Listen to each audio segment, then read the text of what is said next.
Scott McCloud's Blood in the Gutter turned out to be the most engaging reading I've had so far at university.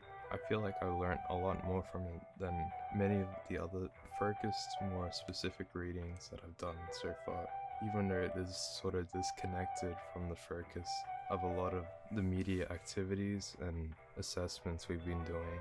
I particularly appreciated page 84 and 85. They're sort of connected, but more so 85 and how it talks about the value of minimalism and how you can effectively tell the same story, which might be like a whole page long in a couple of frames, which can be translated to videos or film, where I learned that I could probably cut out a lot of the fat and get the core idea.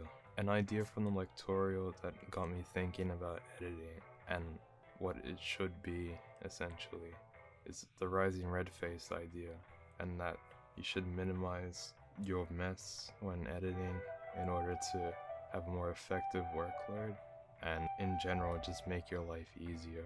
As while the editing process can be tedious, the more you simplify it, the more enjoyable it can be, and the more effective it will translate into your work. Implementing the ideas I've already touched upon in this video so far would be the key to improving my vlogs in the future.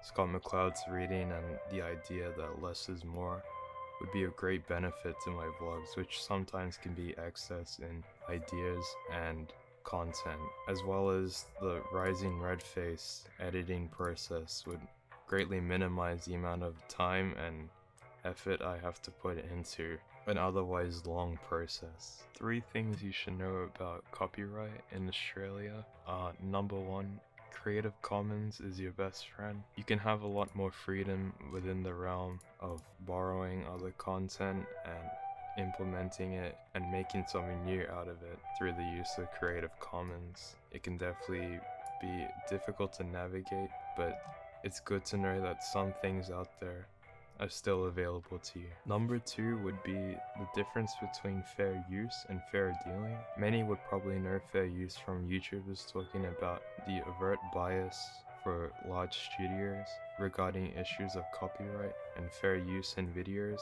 Fair dealing is infinitely less flexible, where there are defined categories of acceptable use, such as research or study, or criticism or review, probably most commonly seen. Number 3 is always referencing other people's work if used. Not only is it the moral right thing to do, but it goes a long way in the education system and the importance of referencing in your work.